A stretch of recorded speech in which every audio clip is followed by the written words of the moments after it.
ओशो ने प्रेम को एक सार्वभौमिक शक्ति बताया जो सभी प्राणियों को जोड़ती है, तथा एक ऐसा गुण बताया जिसे जागरूकता और करुणा के माध्यम से विकसित किया जा सकता है। आनंद।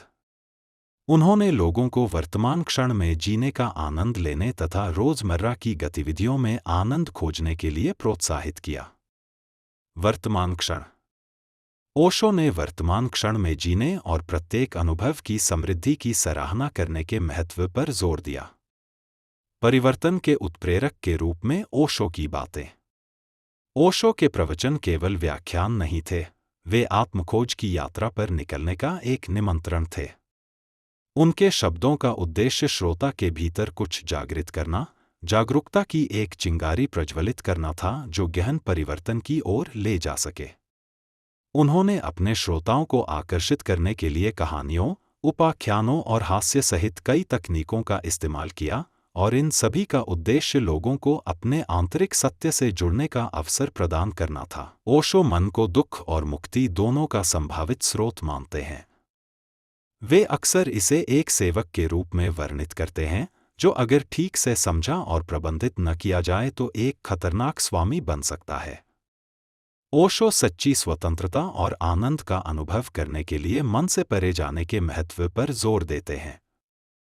वे मन के साथ अपनी पहचान बनाने के बजाय उसे एक अस्थायी घटना के रूप में देखने की ओर प्रेरित करते हैं और अंततः आत्मज्ञान के मार्ग के रूप में अमन की अवस्था का सुझाव देते हैं।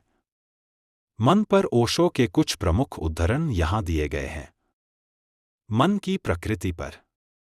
मन मूलतः पागलपन की शुरुआत है, और अगर आप इसमें बहुत ज्यादा डूबे रहेंगे तो यह आपको पागल बना देगा। मन कभी भी स्पष्ट नहीं हो सकता, इसमें स्पष्टता नहीं हो सकती, क्योंकि मन स्वभावतः भ्रमित और धुंधला होता है।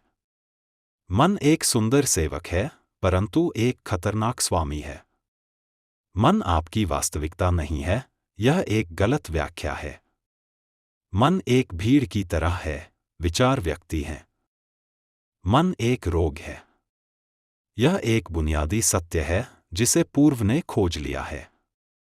मन मूलतः अनिर्णायक है और जागरूकता मूलतः निर्णायक है।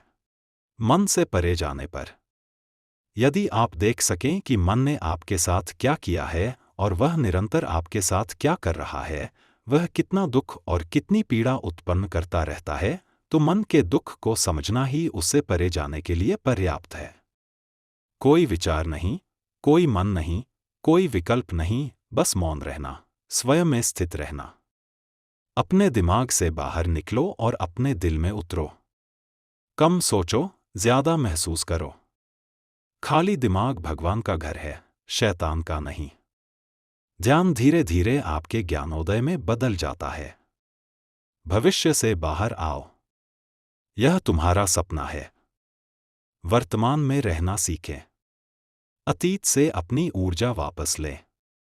मन और ध्यान के बीच संबंध पर। मन ध्यान के बारे में कुछ नहीं कर सकता। ध्यान में कभी कोई बाधा नहीं आती।